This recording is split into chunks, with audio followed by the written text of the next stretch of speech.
إن الحمد لله نحمده ونستعينه ونستغفره ونعوذ بالله من شرور أنفسنا وسيئات أعمالنا من يهده الله فلا مضل له ومن يضلل فلا هادي له وأشهد أن لا إله إلا الله وحده لا شريك له وأشهد أن محمدا عبده ورسوله يا أيها الذين آمنوا اتقوا الله حق تقاته ولا تموتن إلا وأنتم مسلمون يا أيها الناس اتقوا ربكم الذي خلقكم من نفس واحدة وخلق منها زوجها وبث منهما رجالا كثيرا ونساء واتقوا الله الذي تساءلون به والأرحام إن الله كان عليكم رقيبا يا أيها الذين آمنوا اتقوا الله وقولوا قولا سديدا يصلح لكم أعمالكم ويغفر لكم ذنوبكم ومن يطع الله ورسوله فقد فاز فوزا عظيما أما بعد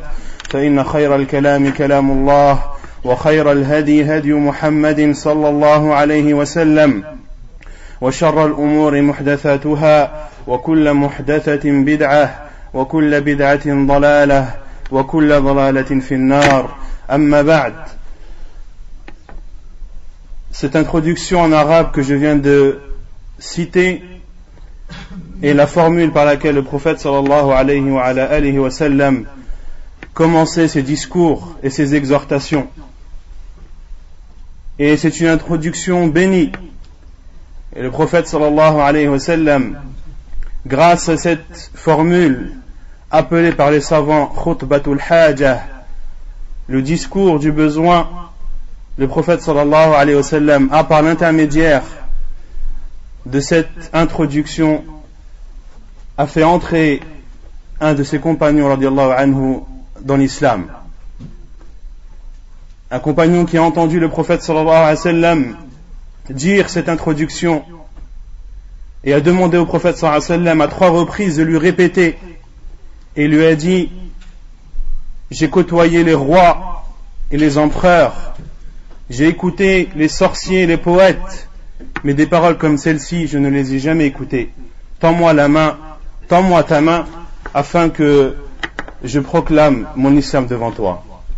Donc le sujet de la conférence de ce soir porte sur la prière et son importance qu'elle a dans notre noble religion qui est l'islam, la seule religion acceptée d'Allah subhanahu wa ta'ala.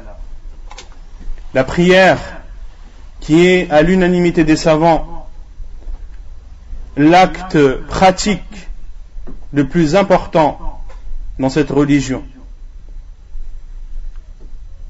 Et c'est le second pilier de l'islam, le premier étant l'attestation qu'il n'y a de vraie divinité qu'Allah et que Muhammad sallallahu alayhi wa sallam est son prophète et son envoyé. Le second pilier qui le suit est de s'acquitter et d'accomplir les 5 prières obligatoires. Tout d'abord, une définition brève du terme prière, en arabe as-salah. As-salah en arabe, le sens littéraire arabe est l'invocation. La prière dans le sens arabe est l'invocation.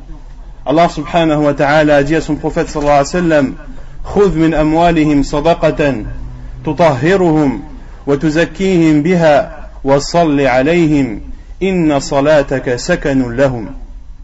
Allah subhanahu wa ta'ala a dit à son prophète sallallahu alayhi wa sallam: prends de leur argent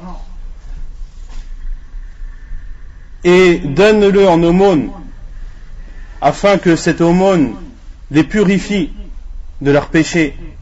Wa salli alayhim. Et le prophète, et Allah subhanahu wa ta'ala ordonne à son prophète sallallahu alayhi wa sallam de faire des invocations envers ceux qui auront donné leur argent comme aumône, et leur a dit: prie sur eux, c'est-à-dire invoque en leur faveur. Inna salataka sakanun lahum. Car tes prières sur eux, c'est-à-dire tes invocations en leur faveur, seront pour eux une sérénité et une tranquillité pour leur âme. Une autre preuve dans la sunna du prophète sallallahu alayhi wa sallam que le terme prière signifie également l'invocation le prophète sallallahu alayhi wa sallam nous informe et nous enseigne que lorsque l'un d'entre nous est invité et qu'il jeûne, le prophète sallallahu alayhi wa sallam a dit فَلْيُصَلِّ إِذَا كَانَ صَائِمًا, c'est-à-dire qu'il invoque en faveur de la personne qui l'a invité s'il ne mange pas. وَإِنْ كَانَ غَيْرَ صَائِمًا فَلْيَطْعَمْ, et s'il ne jeûne pas, alors qu'il mange de ce que son hôte lui pose comme nourriture et autres. Et le terme prière est aussi évoqué vis-à-vis d'Allah subhanahu wa ta'ala. Lorsqu'Allah subhanahu wa ta'ala dit dans le Coran Inna Allah wa malaikatahu yusalluna ala nabi, Allah et ses anges prient sur le prophète. Ya ayyuhalladhina amanu sallu alayhi wa sallimu taslima. Ô vous qui avez cru, priez sur lui, c'est-à-dire sur le prophète sallallahu alayhi wa sallam, et saluez-le de façon abondante. Que signifie le fait qu'Allah subhanahu wa ta'ala et ses anges prient sur le prophète? Les savants ont expliqué que la prière d'Allah sur son prophète, c'est-à-dire les éloges qu'Allah subhanahu wa ta'ala fait dans les cieux à son prophète, les éloges de son prophète qu'Allah subhanahu wa ta'ala fait dans les cieux aux anges, et la prière des anges, c'est-à-dire la demande de pardon. Lorsque les anges prient sur toi, c'est-à-dire qu'ils demandent à Allah subhanahu wa ta'ala de t'entrer dans ta miséricorde et de te pardonner tes péchés. Quant à la définition juridique, la définition islamique de la prière, c'est un acte d'adoration qui comporte des actes et des paroles bien définis, qui commencent du takbir et qui finissent du taslim. La définition de la prière, dans le sens juridique, dans le sens islamique, c'est un acte d'adoration à Allah subhanahu wa ta'ala, qui comporte des paroles bien définies, des actes bien précis, qui commencent par le takbir, qui est le fait de dire Allahu Akbar, qui est takbiratul ihram, ce takbir qui permet à la personne d'entrer dans la prière et qui se termine par le taslim, par le salut. Ainsi est la définition de la prière, à la fois dans son sens littéraire et dans son sens juridique. Quant à son jugement, la prière est une obligation pour chaque musulman tant qu'il a la raison.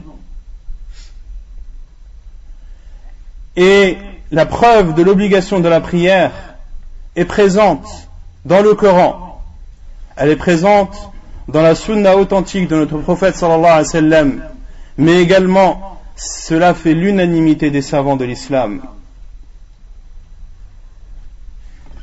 La prière est donc obligatoire par le Coran, par la sunna et par le consensus et l'unanimité des savants. Et le prophète sallallahu alayhi wa sallam, concernant le consensus et l'unanimité des savants, a dit La tajtami'u ummati ala dalalah. Dans un hadith jugé bon, le prophète sallallahu alayhi wa sallam a dit ma communauté n'est pas unanime et ne peut pas se mettre d'accord sur un égarement. Les savants l'ont déduit de ce hadith du prophète sallallahu alayhi wa sallam que lorsque les savants de l'islam sont unanimes et ont une seule et même position sur un sujet, cela est une preuve en islam. C'est une preuve qui, au niveau de l'importance, vient juste après la sunna du prophète sallallahu alayhi wa sallam. Allah subhanahu wa ta'ala dit il ne leur a été ordonné وَمَا أُمِرُوا إِلَّا لِيَعْبُدُوا اللَّهَ مُخْلِصِينَ لَهُ الدِّينَ حُنَفَاءَ وَيُقِيمُوا الصَّلَاةَ. Il ne leur a été ordonné que d'adorer Allah subhanahu wa ta'ala en lui vouant un culte exclusif et ensuite d'accomplir la prière. Et Allah subhanahu wa ta'ala dit dans un autre verset إن الصلاة كانت على المؤمنين كتابا موقوتا. La prière est pour les croyants une prescription qui doit être faite dans un temps bien défini. Quant à la sunna du prophète sallallahu alayhi wa sallam, vous connaissez tous le hadith de Abdullah ibn Umar rapporté dans le Bukhari et Muslim, où le prophète sallallahu alayhi wa sallam a dit que l'islam comporte 5 piliers. Le premier qui est d'attester qu'il n'y a de vraie divinité qui mérite d'être adoré qu'Allah subhanahu wa ta'ala, et d'attester que Muhammad sallallahu alayhi wa sallam, son prophète, est envoyé.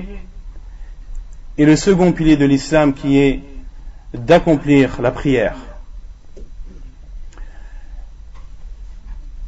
Il est rapporté également dans le Bukhari et Muslim, dans le hadith de Mu'ad ibn Jabal radiyallahu anhu, un des compagnons du prophète sallallahu alayhi wa sallam, qui avait le plus de science dans la religion, qui était le plus savant, un des plus savants des compagnons du prophète sallallahu alayhi wa sallam.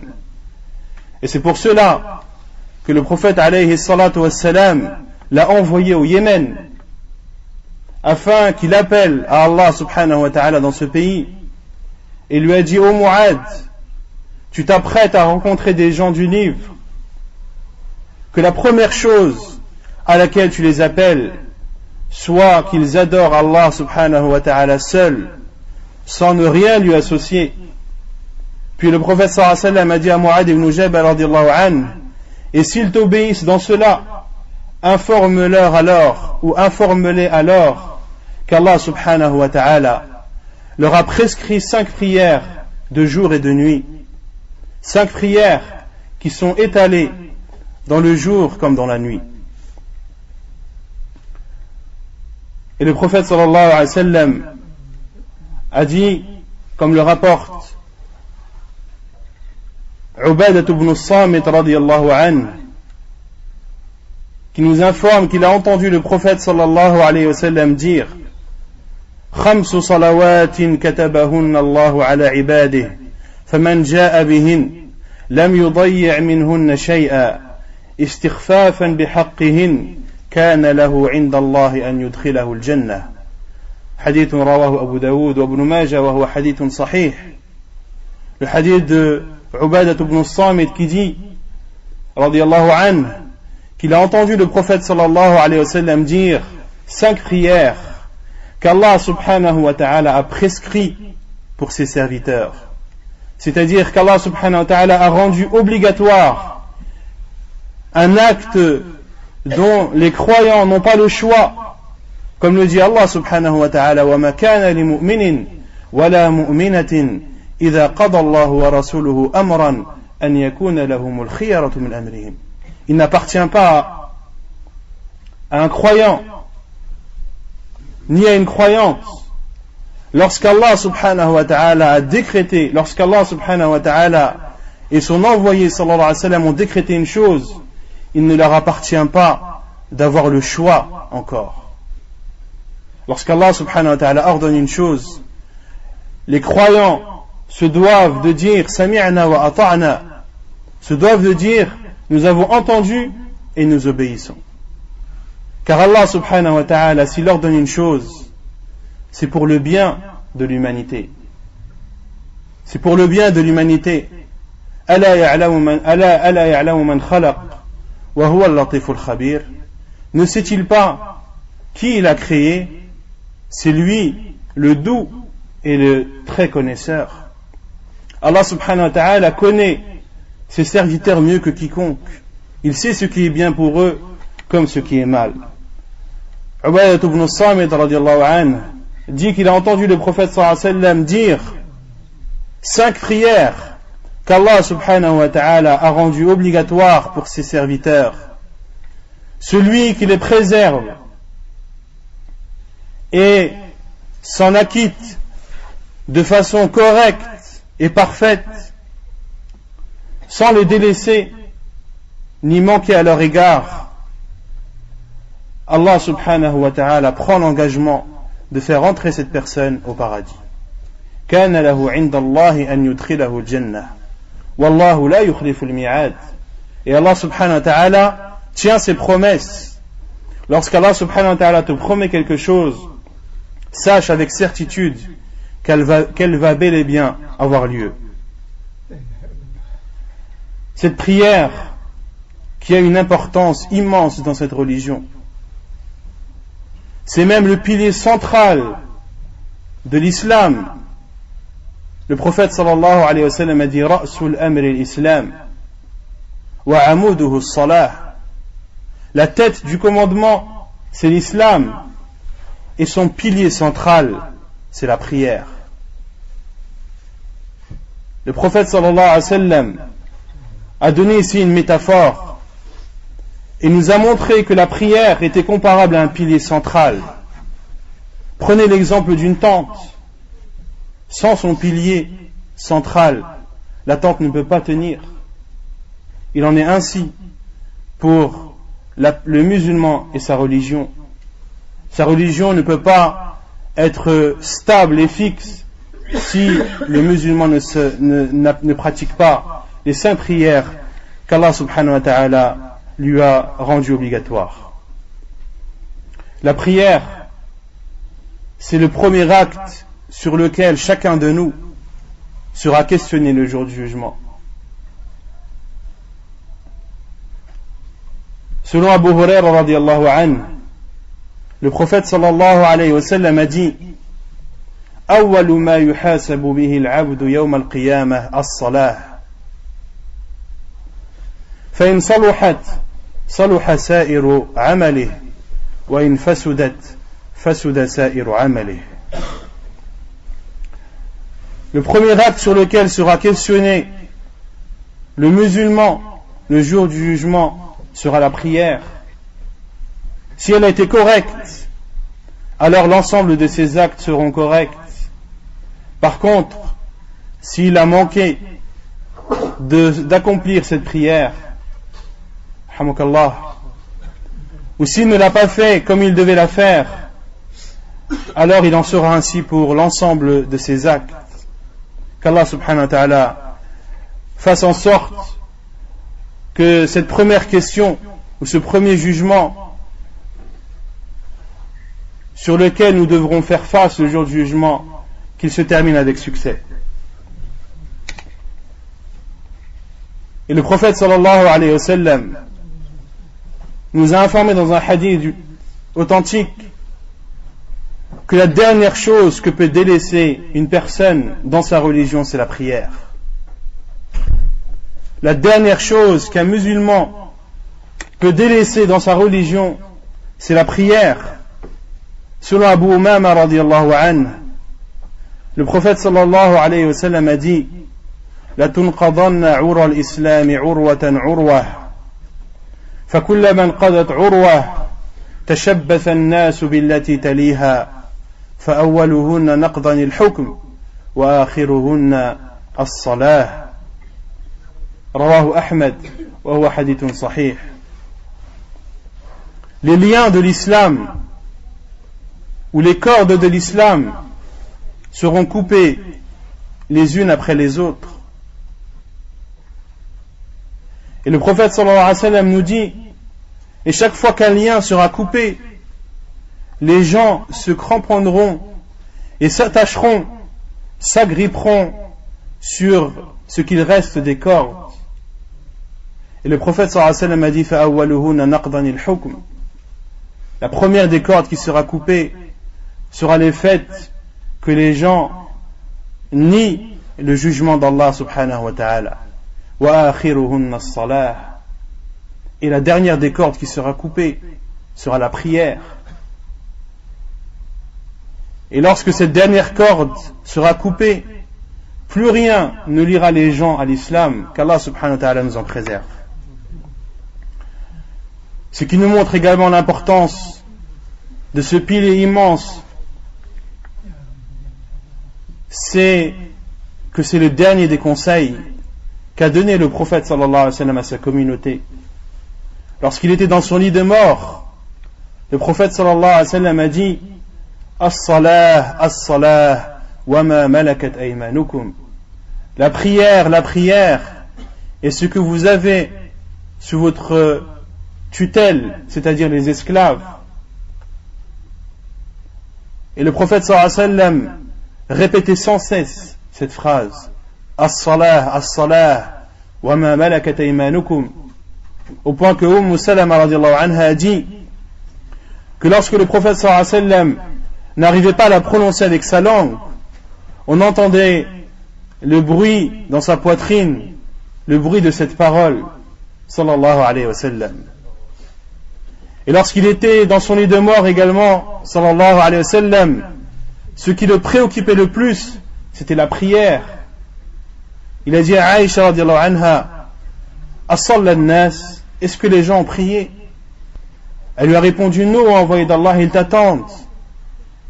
Et le prophète sallallahu alayhi wa sallam lui a dit, muru Aba Bakrin falyusalli bin nas, allez voir Abu Bakr et ordonnez-lui de présider la prière.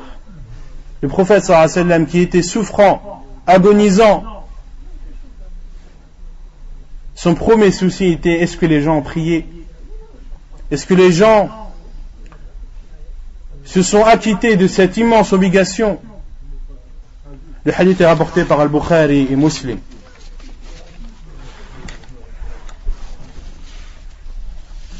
Et cette prière, ce qui nous montre l'importance également, c'est qu'elle n'est pas propre à la religion de l'islam. Mais Allah subhanahu wa ta'ala a ordonné la prière à l'ensemble des envoyés et des prophètes. Allah subhanahu wa ta'ala a dit, en parlant de Ibrahim, de Ismaïl, de Ya'qub, alayhimus salam, wa awhayna ilayhim fi'la al-khayrat, wa iqam as-salah. Nous leur avons révélé de faire les bonnes actions et de s'acquitter de la prière et d'accomplir la prière. Et c'est également l'invocation qu'a fait Ibrahim alayhi salam, Rabbi ij'alni muqim as-salah wa min dhurriyyati. Oh Allah, fais que je fasse partie de ceux qui accomplissent la prière, moi et ma progéniture. Ibrahim alayhi salam dit aussi, comme en informe Allah subhanahu wa ta'ala dans le Coran, Rabbana inni askantu min dhurriyyati biwadin ghayri dhi zar'in 'inda baytika al-muharram Rabbana liyuqimu as-salah. Ibrahim alayhi salam invoque Allah subhanahu wa ta'ala et lui dit, oh Allah, j'habite et je réside, moi et ma famille, dans un endroit dénudé de toute verdure, proche de ta maison sacrée, liyuqimu as-salah, afin d'y accomplir la prière.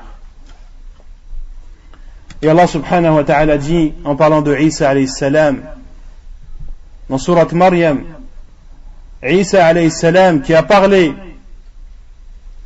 dans son berceau et a dit, wa awsani bis salati waz zakati ma dumtu hayya, a dit aux fils d'Israël, alors que Isa alayhi salam était un enfant, un nouveau-né, parmi les choses qu'il leur a dit, et il m'a ordonné, c'est-à-dire Allah subhanahu wa ta'ala, wa awsani bis salati waz zakati ma dumtu hayya, il m'a conseillé de prier et de m'acquitter de az-zakah tant que je suis vivant. Et Allah subhanahu wa ta'ala a parlé à Moussa alayhi salam, il lui a dit, innani ana Allah, la ilaha illa ana fa'budni wa aqimi as-salata li dhikri. Allah subhanahu wa ta'ala a dit à Moussa alayhi salam, c'est moi Allah, il n'y a point de divinité que moi, adore-moi et accomplis la prière pour mon rappel.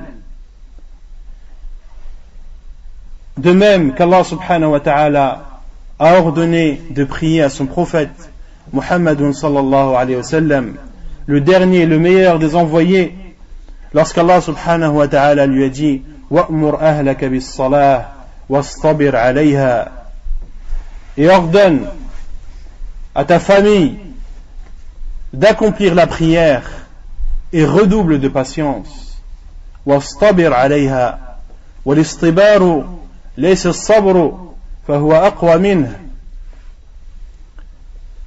Et Allah subhanahu wa ta'ala a utilisé le terme al-istibar, qui est le fait de patienter, mais pas seulement patienter, mais redoubler et tripler de patience. Et Allah subhanahu wa ta'ala fait l'éloge de ceux qui prient.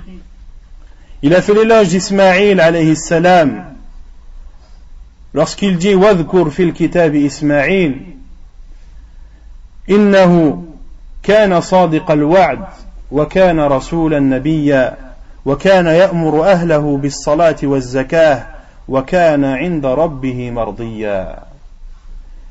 Allah subhanahu wa ta'ala parle à son prophète sallallahu alayhi wa sallam. Il lui dit, et rappelle-toi de Ismaïl, qui était véridique dans ses promesses, et c'était un envoyé, un prophète. Il ordonnait à sa famille d'accomplir la prière et de s'acquitter de la zakat. وَكَانَ عِنْدَ رَبِّهِ مَرْضِيًّا. Et il était agréé chez son Seigneur. Il était agréé chez Allah subhanahu wa ta'ala, car il tenait ses promesses, mais aussi et surtout car il accomplissait la prière et ordonnait à sa famille de faire de même. Une preuve également de l'importance de la prière,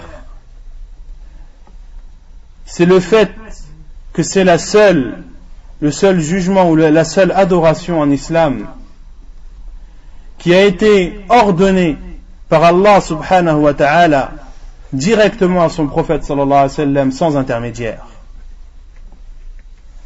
Allah subhanahu wa ta'ala donne tellement d'importance à cette prière et aime tellement cette adoration qu'il n'a pas voulu la révéler à son prophète sallallahu alayhi wa sallam à travers Jibril alayhi salam.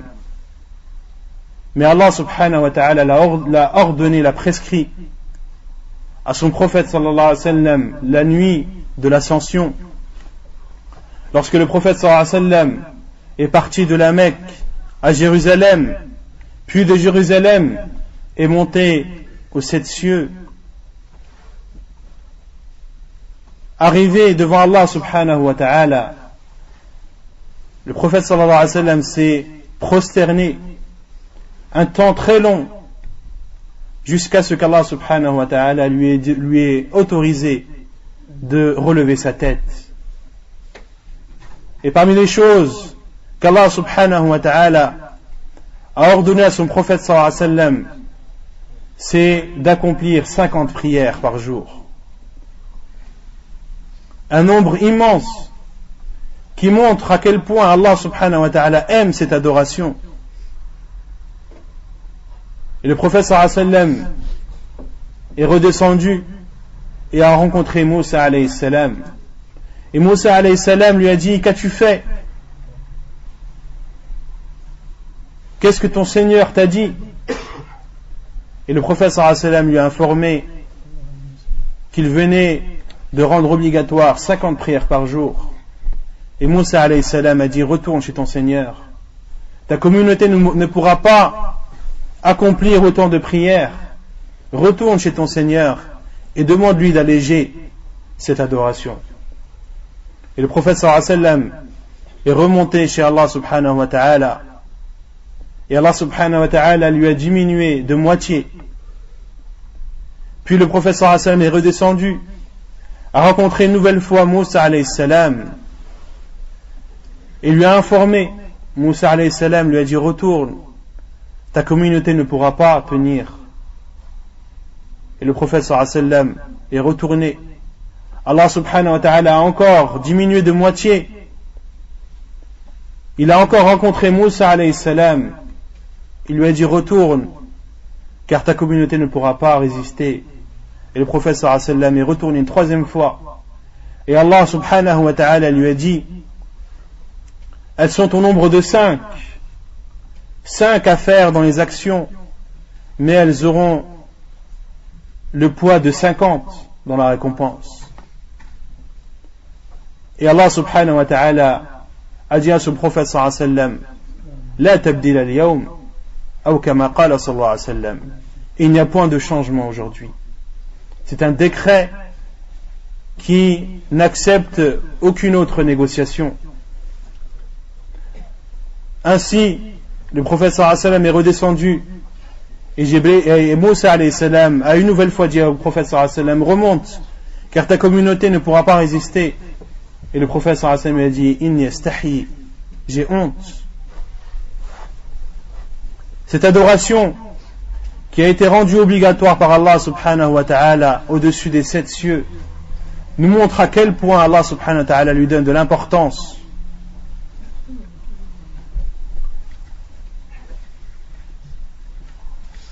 Et Allah subhanahu wa ta'ala a ordonné à son prophète sallallahu alayhi wa sallam, comme on l'a vu précédemment, d'accomplir la prière et d'ordonner à sa famille d'en faire de même. وَأْمُرْ أَهْلَكَ بِالصَّلَاةِ وَاسْتَبِرْ عَلَيْهَا. Ordonne à ta famille d'accomplir la prière et redouble de patience, car ce n'est pas une chose facile. Ce n'est pas une chose facile de conseiller sa famille sans cesse, tous les jours, de faire leur prière à l'heure, de la faire correctement, de la faire avec ses ablutions, etc., etc. Ce n'est pas une chose facile. D'où le conseil d'Allah subhanahu wa ta'ala à son envoyé sallallahu alayhi wa sallam et à la communauté musulmane par la suite de redoubler de patience dans ce conseil à la famille de faire la prière. Et le prophète sallallahu alayhi wa sallam nous a dirigé et nous a donné une pédagogie pour cela et a dit Muru awladakum bis salah wa hum abna'u sab'a sinin. Ordonnez à vos enfants de faire la prière lorsqu'ils sont l'âge de 7 ans. Wadribuhum 'alayha wa hum abna'u 'ashr. Et frappez-les sur cette prière lorsqu'ils atteignent l'âge de 10 ans. Wa farriqu baynahum fil madaji'. Et séparez-les dans leur lit. Le musulman se doit donc d'enseigner, d'ordonner à ses enfants de prier dès le plus jeune âge, afin que ce soit pour eux un automatisme, une bonne habitude à prendre dès leur plus jeune âge. Et lorsqu'ils atteignent l'âge de 10 ans, s'ils ne refusent de la faire, alors de les frapper, de ne pas les battre, mais de les tapoter afin de les dissuader, pour qu'ils aient peur, et non pas pour les battre et les torturer. Qu'Allah subhanahu wa ta'ala préserve la communauté de ce genre d'actes. Ce qui nous prouve également l'importance de cette prière, c'est que celui qui l'oublie et celui qui dort n'en est pas dispensé. Le prophète sallallahu alayhi wa sallam a dit Man nama an salatin aw nasiyaha falyusalliha idha dakaraha. Celui qui a oublié une prière ou qui a dormi pendant l'heure de celle-ci, qu'il la fasse au moment où il s'en rappelle. Le sommeil et l'oubli ne sont pas une cause pour délaisser la prière.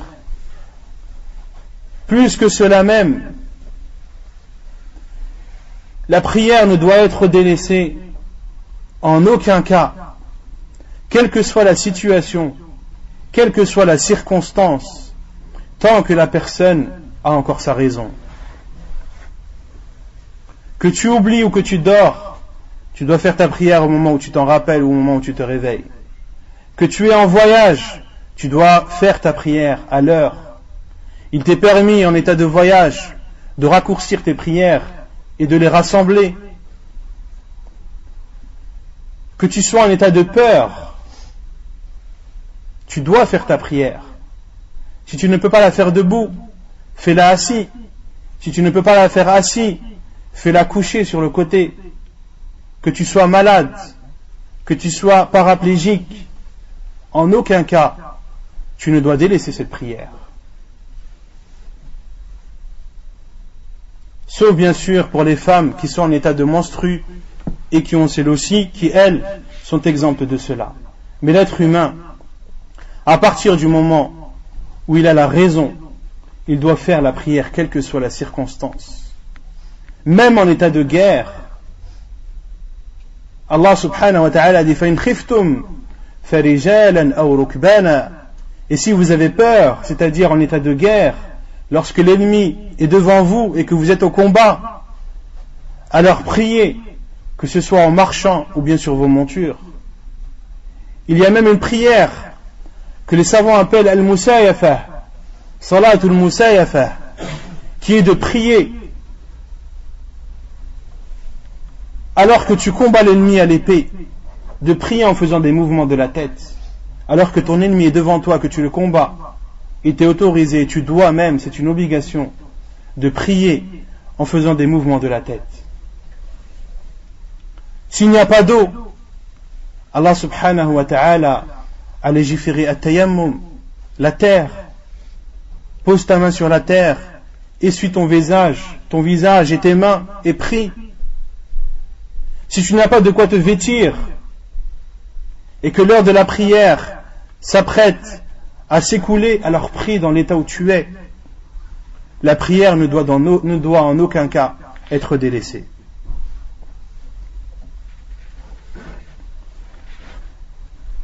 La prière, c'est également l'obligation qui a été le plus citée dans le Coran. L'acte d'adoration qui a été cité le plus de fois dans le livre d'Allah subhanahu wa ta'ala est la prière, pour montrer encore une fois sa grande et immense importance.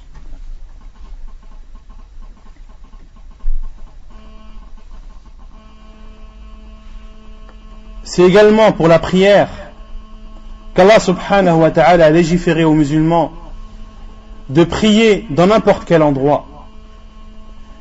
Et c'est une spécificité et c'est une grâce qu'Allah subhanahu wa ta'ala a accordée à la communauté de l'islam. Une faveur que n'avaient pas les communautés avant nous. Il y en a 6. Parmi elles, le fait qu'Allah subhanahu wa ta'ala a fait de la terre dans sa totalité un endroit de prière, comme l'a dit le prophète sallallahu alayhi wa sallam, وَجُعِلَتْ لِيَ الْأَرْضُ مَسْجِدًا وَطَهُورًا. Et la terre a été pour moi, ou est pour moi, c'est-à-dire pour moi et ma communauté, un endroit de prière et un moyen de purification.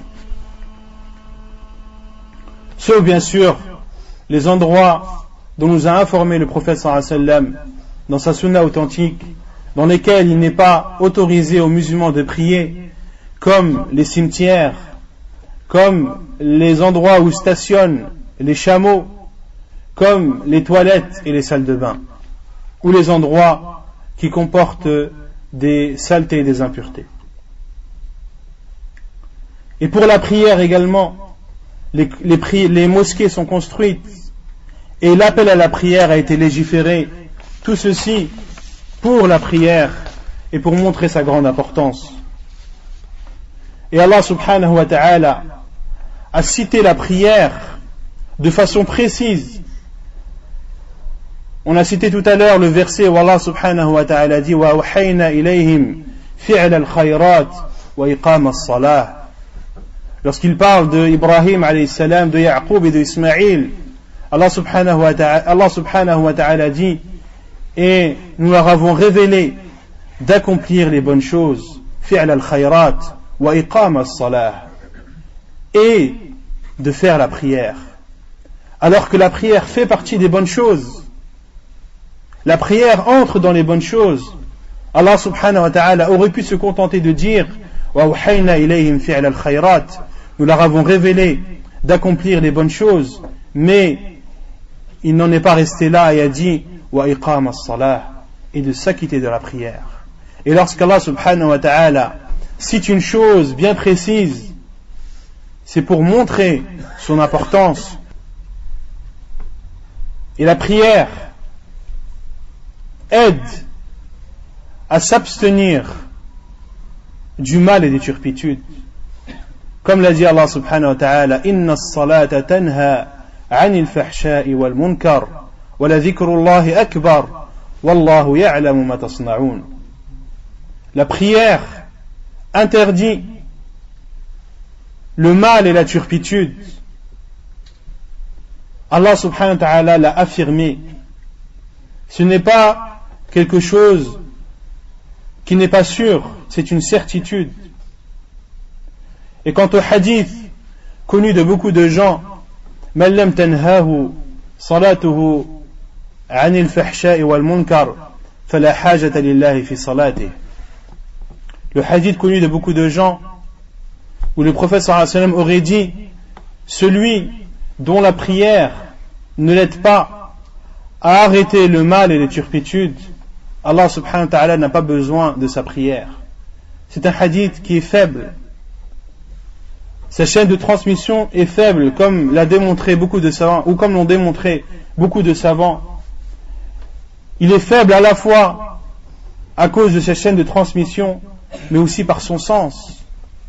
Le sens de ce hadith est faux, car il dit: celui dont la prière ne lui interdit pas de faire le mal et les turpitudes. Cela est faux. La prière, dans tous les cas, aide la personne à s'abstenir des turpitudes et du mal. Dans tous les cas, c'est une certitude. Et c'est même l'un des bienfaits de ce pilier important de la religion. Et la prière est un moyen pour le musulman de se purifier de ses péchés. Le prophète sallallahu alayhi wa sallam a dit dans le hadith de Jabir ibn Abdillah, rapporté par Muslim dans son Sahih, où le prophète sallallahu alayhi wa sallam a comparé les 5 prières comme une rivière ruisselante devant la porte de chacun d'entre nous, et il se lave de cette rivière 5 fois par jour. Le prophète sallallahu alayhi wa sallam a comparé les 5 prières à une rivière ruisselante, une rivière dont l'eau est pure et claire, qui coule devant la porte de chacun de chez nous, et qui est un moyen par lequel le musulman se lave 5 fois par jour, à chaque fois qu'il s'acquitte des prières obligatoires. C'est aussi un moyen de se faire pardonner les péchés. Le prophète sallallahu alayhi wa sallam a dit, comme cela est rapporté dans Sahih Muslim sur Abu Huraira radiyallahu anhu: as-salawatu al-khams wal-jumu'atu ila al-jumu'ah wa ramadanun ila ramadan kaffaratun lima baynahun majtunibat al-kaba'ir. Les 5 prières, du vendredi au vendredi, du ramadan au ramadan, ce sont des expiations des péchés tant que les grands sont abstenus, c'est-à-dire tant que les grands péchés ne sont pas commis. Tant que tu ne commets pas de grands péchés, sache, cher musulman, que les prières que tu as accomplies, entre chacune de ces prières, Allah subhanahu wa ta'ala pardonne tes péchés. C'est aussi une lumière pour celui qui l'a fait. Le prophète sallallahu alayhi wa sallam a dit à Ibn Umar radiyallahu anhu, lorsqu'il a parlé de la prière un jour, le prophète sallallahu alayhi wa sallam a dit: Man hafaza alayha kanat lahu nuran wa burhanan wa najatan yawm al-qiyamah wa man lam yuhafiz alayha lam takun lahu burhan wala najatun yawm al-qiyamah wa huwa ma'a Qarun wa Fir'aun wa Haman wa Abi Khalaf. Hadith rawahu at-Tabarani wa huwa hadith hasan. Le prophète sallallahu alayhi wa sallam a dit, en parlant de la prière, celui qui la préserve, elle sera pour lui une lumière, elle sera pour lui une preuve, une attestation, et elle sera pour lui aussi une sauvegarde le jour du jugement. Et celui qui ne la préserve pas, elle ne sera pour lui ni preuve, elle ne sera pour lui ni sauvegarde, elle ne sera pour lui ni lumière, et il sera le jour du jugement ressuscité avec Qarun, avec Pharaon et avec Ubay ibn Khalaf. Qu'Allah subhanahu wa ta'ala nous préserve de cette situation.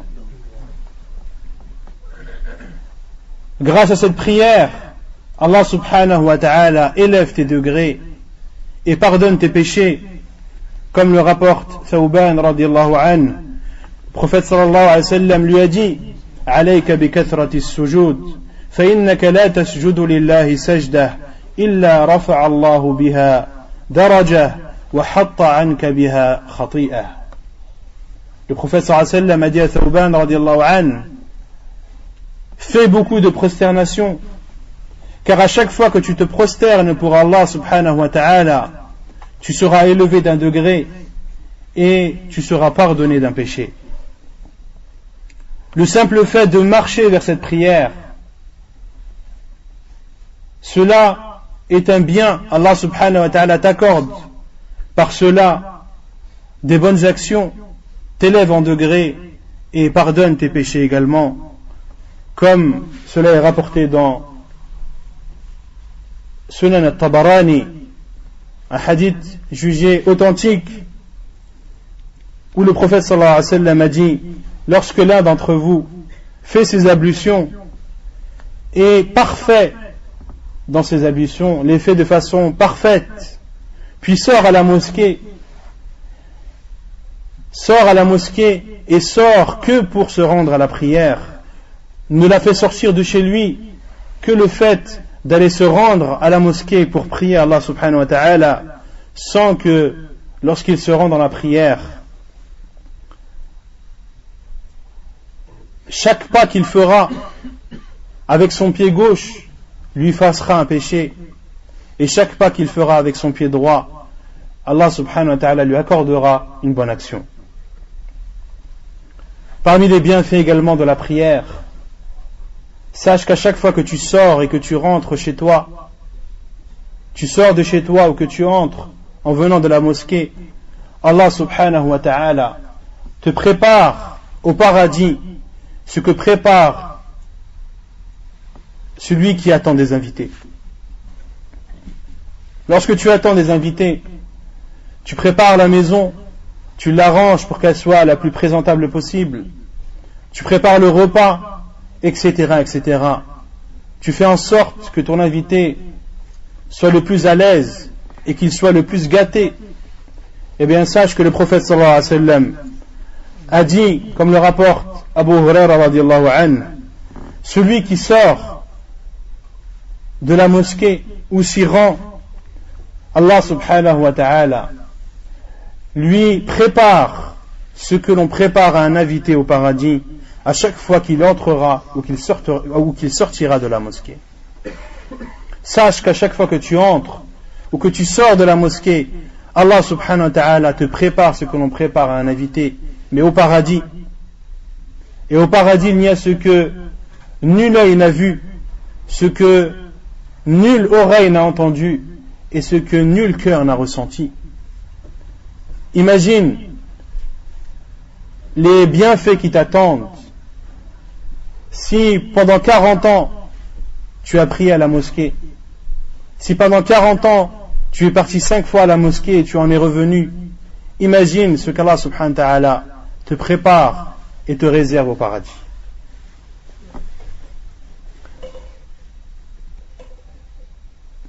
De même que celui qui sort pour se rendre à la mosquée en état d'ablution, le prophète sallallahu alayhi wa sallam a dit qu'il aura la même récompense que le pèlerin.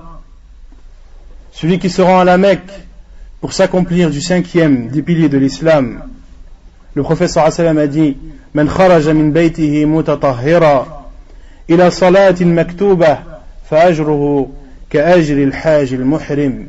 Celui qui sort à la mosquée en état d'ablution pour accomplir une prière obligatoire, il aura la même récompense qu'a le pèlerin en état de sacralisation. Parmi également les bienfaits de la prière, celui qui arrive en retard, Allah subhanahu wa ta'ala lui comptabilise la même récompense que s'il avait assisté à la prière, sans que la récompense des prières ne soit diminuée. Selon Abu Huraira radiyallahu anhu, Le prophète sallallahu alayhi wa sallam a dit, celui qui fait ses ablutions et les fait de façon parfaite, puis se rend à la mosquée et trouve les gens ayant terminé leur prière, Allah subhanahu wa ta'ala lui donne la même récompense que s'il avait assisté, sans que la récompense des prières ne soit diminuée. Parmi les bienfaits également de la prière, c'est que les anges prient sur celui qui prie. Les anges prient, c'est-à-dire qu'ils invoquent en sa faveur tant que le prieur reste dans l'endroit où il a prié.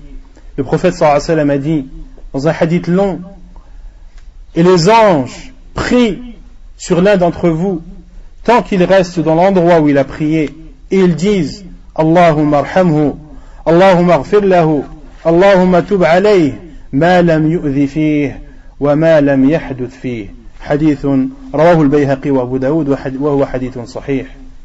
Le prophète sallallahu alayhi wa sallam a dit, et les anges prient sur l'un d'entre vous, c'est-à-dire qu'ils invoquent en votre faveur tant que vous restez dans l'endroit où vous avez prié, et ils disent, c'est-à-dire les anges, ô Allah, fais-le entrer dans ta miséricorde, ô Allah, pardonne-lui, ô Allah, accepte son repentir tant qu'il ne fait pas de mal ou tant qu'il ne perd pas ses ablutions. Tant que tu ne fais pas de mal durant cette assise ou tant que tu ne perds pas tes ablutions, sache que les anges invoquent en ta faveur de façon continuelle. Tout ceci nous montre l'importance de la prière et ses immenses bienfaits. Et ce que je vous ai cité, ce n'est qu'à titre d'exemple. Je n'ai cité que quelques hadiths, quelques versets du Coran, mais si l'on était amené à tous les énumérer, il faudrait des heures et des heures. Vous connaissez tous maintenant l'importance de ce pilier fondamental de l'islam, ce pilier central. Et vous vous doutez maintenant de la gravité de celui qui délaisse ce pilier de l'islam. C'est un des actes les plus graves, voire le plus grave, après le fait d'adorer une autre divinité qu'Allah subhanahu wa ta'ala. Les savants de l'islam sont unanimes, à l'unanimité, que celui qui nie l'obligation de la prière, celui qui dit que la prière n'est pas obligatoire, que ce n'est que quelque chose de facultatif, celui qui renie l'obligation de la prière n'est pas un musulman, à l'unanimité des savants, même s'il prie. Même s'il prie et qu'il renie l'obligation de la prière, il n'est pas considéré comme un musulman, à l'unanimité des savants. Quant à celui qui la délaisse par fainéantise, celui qui la délaisse par baisse de foi, celui qui la délaisse par manque de sérieux, il y a alors là une divergence des savants, une des plus grandes divergences dans l'islam, une divergence reconnue et attestée. Certains savants disent que celui qui la délaisse par fainéantise ou autre, il n'est pas considéré comme un musulman. Qu'Allah subhanahu wa ta'ala nous en préserve. Leur preuve est la parole d'Allah subhanahu wa ta'ala lorsqu'il parle des gens du paradis. Illa ashab al-yamin fi jannatin yatasa'alun 'anil mujrimin ma salakakum fi saqar qalu lam naku min al-musallin. Leur preuve est la parole d'Allah subhanahu wa ta'ala lorsqu'il parle des gens du paradis, lorsqu'ils seront au paradis et qu'ils se questionneront, ils se demanderont qu'est-ce qui a fait entrer les oppresseurs en enfer. Et ils répondront, c'est-à-dire al-mujrimin, qalu lam naku min al-musallin, nous ne faisions pas partie de ceux qui priaient. Wa lam naku nut'imu al-miskin, et nous ne donnions pas d'aumône aux pauvres. La première cause de l'entrée en enfer, qu'Allah subhanahu wa ta'ala nous en préserve, c'est de délaisser la prière. Et le prophète sallallahu alayhi wa sallam a dit Al-ahdu alladhi baynana wa baynahum as-salah faman tarakaha faqad kafar. Ce qui nous sépare d'eux et de nous, c'est la prière, c'est-à-dire de nous et des non-musulmans, c'est la prière. Celui qui la délaisse aura alors mécru. Celui qui la délaisse aura alors mécru. Et d'autres preuves qu'ils ont citées, rahimahumullah ta'ala. Et d'autres savants qui sont la majorité, jumhurul ulama, ala anna tarika as-salat laysa bikafir. Et la plupart des savants considèrent que celui qui délaisse la prière sans nier son obligation n'est pas un non-musulman. Mais ils sont unanimes sur le fait que c'est un pervers. Lakinnahum ajma'u ala annahu fasiq. Celui qui ne fait pas la prière, pour l'unanimité des savants, ce n'est pas un mécréant certes, mais c'est un musulman qui commet une grave bêtise, une des plus graves bêtises. De ne pas prier est plus grave que de boire de l'alcool. De ne pas prier est plus grave que de faire l'adultère. De ne pas prier est plus grave que de tuer quelqu'un. De ne pas faire la prière, c'est pire que de faire un meurtre. Wal'iyadu billah. Les savants n'acceptent pas le témoignage de celui qui ne prie pas. C'est quelque chose d'extrêmement grave de ne pas faire sa prière.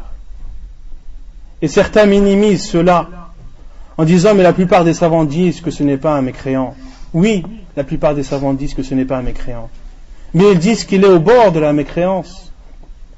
Ils disent qu'il a commis le plus grand péché après le fait d'associer à Allah subhanahu wa ta'ala. Est-ce que tu aimerais être dans cette situation? D'être dans une situation où tu as un pied dans l'islam et un pied dans la mécréance? Wal'iyadu billah. Pourquoi ne pas avoir les deux pieds dans l'islam et être tranquille? Pourquoi en être arrivé à ce point de délaisser la dernière chose que peut délaisser un musulman dans sa religion, qui est la prière? Et les compagnons radiyallahu anhum, les compagnons du prophète sallallahu alayhi wa sallam, ne voyaient à leur époque le délaissement d'un acte considéré comme une mécréance comme la prière. Les compagnons du prophète sallallahu alayhi wa sallam ne considéraient comme mécréance le délaissement d'un acte que le fait de délaisser la prière, car c'est une chose extrêmement importante. Et Allah subhanahu wa ta'ala parle de ceux qui auront délaissé leur prière lorsqu'il dit azza wa jal yawma yukshafu an saq wa yud'auna ila as-sujud fala yastati'un khashi'atan absaruhum tarhaquhum dhillah dhalika al-yawm wa qad kanu yud'auna ila as-sujud wa hum salimun wa qad kanu yud'auna ila as-sujud wa hum salimun. Allah subhanahu wa ta'ala dit le jour où le mollet sera dévoilé, as-saq, qui est le mollet, c'est-à-dire le mollet d'Allah subhanahu wa ta'ala. Allah subhanahu wa ta'ala dévoilera son mollet. Et c'est une des caractéristiques d'Allah subhanahu wa ta'ala. Et la règle dans les noms et attributs d'Allah subhanahu wa ta'ala, c'est que nous devons croire et attribuer ce qu'Allah subhanahu wa ta'ala s'est attribué à lui-même ou lui a attribué son prophète sallallahu alayhi wa sallam, sans dire comment ni sans faire ressembler à ses créatures. Allah subhanahu wa ta'ala entend tout et voit tout, mais il n'entend pas comme ses créatures et ne voit pas comme ses créatures. Allah subhanahu wa ta'ala a deux mains, mais ces deux mains ne sont pas comparables et ne ressemblent pas aux mains de ses créatures. Allah subhanahu wa ta'ala a des mains, oui. Bal yadahu mabsutatan, ces deux mains sont ouvertes. Allah subhanahu wa ta'ala le dit dans le Coran. Comment sont ces mains? Allahu a'lam. Il est même interdit de poser la question comment. Il est interdit de dire comment, car Allah subhanahu wa ta'ala a dit laysa kamithlihi shay wa huwa as-sami'ul basir. Rien ne lui ressemble, mais c'est lui qui entend tout et c'est lui qui voit tout. Allah subhanahu wa ta'ala dévoilera son mollet dont lui seul sait comment il est, azza wa jal. يوم يكشف عن ساق ويدعون إلى السجود فلا يستطيعون. Ce jour-là, Allah subhanahu wa ta'ala ordonnera à l'ensemble de l'humanité de se prosterner devant lui, de se prosterner devant le Seigneur de l'univers. فلا يستطيعون. Certains d'entre eux ne pourront pas se prosterner, qui sont les non-musulmans, les hypocrites et ceux qui ne priaient pas dans cette vie d'ici-bas. فلا يستطيعون خاشعة أبصارهم ترهقهم ذلة. Leurs regards seront effrayés et ils seront pris d'une humiliation. وقد كانوا يدعون إلى السجود فلا يستطيعون وهم سالمون. وقد كانوا يدعون إلى السجود وهم سالمون. بارك الله فيك. Alors qu'auparavant il leur avait été demandé de se prosterner pendant qu'ils étaient en paix, sains et saufs. Allah subhanahu wa ta'ala, durant leur vivant, leur avait ordonné de faire la prière, de se prosterner devant le Seigneur de l'univers, et ils ont refusé. Il les humiliera le jour du jugement en demandant à l'ensemble de l'humanité de se prosterner. Ils voudront se prosterner, car la vérité sera en face d'eux, mais ne pourront pas. Ils ne pourront pas, malgré qu'ils veuillent, comme sur terre lorsqu'ils pouvaient, mais ne voulaient pas. Qu'Allah subhanahu wa ta'ala nous préserve de cette humiliation.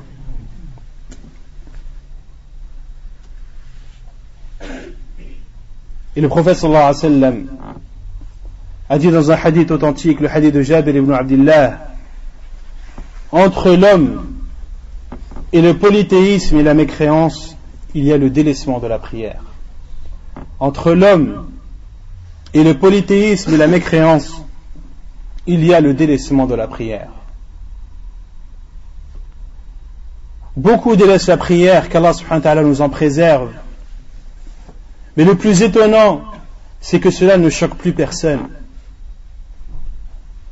La communauté musulmane est arrivée à un point où lorsqu'elle voit quelqu'un qui ne prie pas, cela fait à peine trembler son cœur, wal'iyadu billah, des cœurs durs comme de la pierre, alors que cela devrait normalement nous faire pleurer, de voir quelqu'un qui ne prie pas, de voir quelqu'un devant toi, qui s'il reste dans cet état, sa destinée sera l'enfer, wal'iyadu billah. Une personne qui devant toi fait l'acte, le premier des actes qui fera entrer en enfer, wal'iyadu billah. Il est du devoir de chacun d'entre nous de se conseiller mutuellement, car le prophète sallallahu alayhi wa sallam a dit ad-dinu nasiha, la religion c'est le conseil. قالوا لمن يا رسول الله قال لله ولرسوله ولأئمة المسلمين وعامتهم. Le conseil, tu dois le faire envers Allah, c'est-à-dire de s'acquitter de ses ordres et délaisser ses interdits. Le conseil doit se faire envers le prophète sallallahu alayhi wa sallam, en appliquant sa sunna sallallahu alayhi wa sallam, en appliquant ce qu'il nous a ordonné de faire et en s'abstenant de ce qu'il nous a interdit de faire, et également de conseiller les gouverneurs et ceux qui ont des responsabilités, et également de conseiller l'ensemble des musulmans.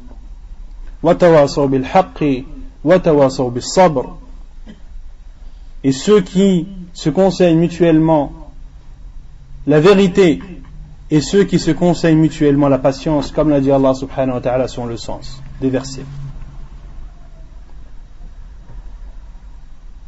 Et beaucoup malheureusement ont des prétextes qui sont loin de tenir la route.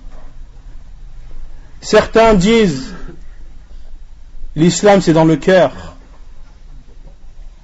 L'important c'est que je crois en Allah, que je sais que c'est le Seigneur de l'univers. Peu importe la prière, cela est faux. Ne sais-tu pas que la croyance, al-iman, qawlun wa amalun wa i'tiqad, ne sais-tu pas que la foi en islam, elle comporte des paroles, des actes et une croyance. La foi en islam, ce n'est pas seulement de croire, mais c'est d'agir. C'est pour cela que les savants ont dit Al-imanu ma waqara fil qalb wa saddaqahu al-amal, que la croyance, c'est ce qui réside dans le cœur et c'est ce qui est rendu véridique et ce qui est attesté par les actes. Donc les actes ont leur importance dans l'islam, ont même une importance majeure et primordiale. Certains disent je ne suis pas prêt pour prier. Pourquoi veux-tu que je prie alors que j'ai fait les grands péchés à côté? Cela est un prétexte faux. Une personne qui ne prie pas, qui boit de l'alcool et qui vole est pire qu'une personne qui prie, qui boit de l'alcool et qui vole. Plus le musulman fait des péchés, et plus son cas est grave. Et moins il fait de péchés, et moins son cas est grave. Il n'y a pas de condition d'être parfait pour faire la prière. Car si tu attends d'être parfait pour faire la prière, tu ne feras jamais la prière.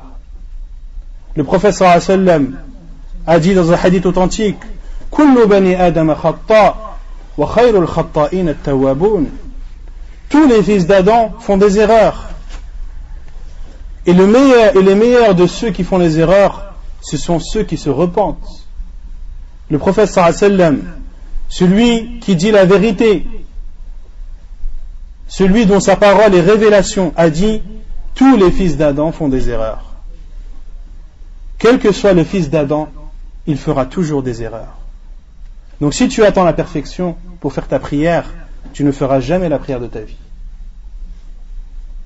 Et au contraire, de faire ta prière, cela t'aidera à t'abstenir de tes péchés.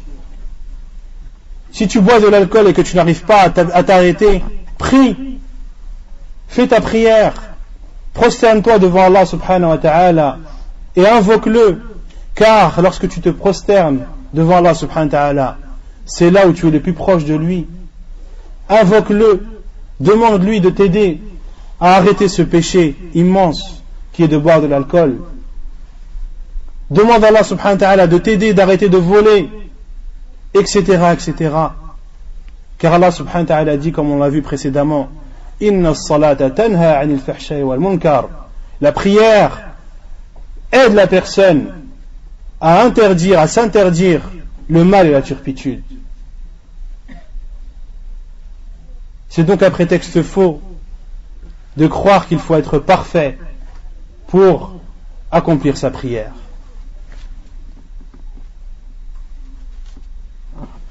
Ainsi se termine cette exhortation qui est un conseil pour moi-même avant tout et un conseil pour chacun d'entre vous de prendre en considération l'importance et la valeur de cette prière en islam, de la faire en temps et en heure et de l'accomplir comme l'accomplissait le prophète sallallahu alayhi wa sallam, car il dit sallallahu alayhi wa sallam, comme cela est rapporté dans Sahih al-Bukhari, Sallu kama ra'aytumuni usalli, priez comme vous m'avez vu prier. Prenons donc l'exemple du prophète sallallahu alayhi wa sallam, la meilleure des créatures qui a marché sur terre, le meilleur des serviteurs d'Allah subhanahu wa ta'ala qui a prié, celui dont la prière était la plus parfaite. Prenons l'exemple de ce prophète sallallahu alayhi wa sallam dans nos prières, apprenons comment la faire de façon précise, étudions les hadiths du prophète sallallahu alayhi wa sallam et sa sunna en matière de prière afin de lui ressembler et de faire partie de ceux qui l'aiment, car Allah subhanahu wa ta'ala dit قل إن كنتم تحبون الله فاتبعوني يحببكم الله ويغفر لكم ذنوبكم. Allah subhanahu wa ta'ala dit à son prophète sallallahu alayhi wa sallam, dis-leur, si vous aimez Allah, alors suivez-moi, c'est-à-dire suivez le prophète sallallahu alayhi wa sallam, yuhbibkumullah, Allah subhanahu wa ta'ala vous aimera alors, wa yaghfir lakum dhunubakum, il vous pardonnera vos péchés, wallahu ghafurur rahim, et Allah est le tout clément, et le tout miséricordieux. Wa subhanaka Allahumma bihamdik, ashhadu an la ilaha illa ant, astaghfiruka wa atubu ilayk.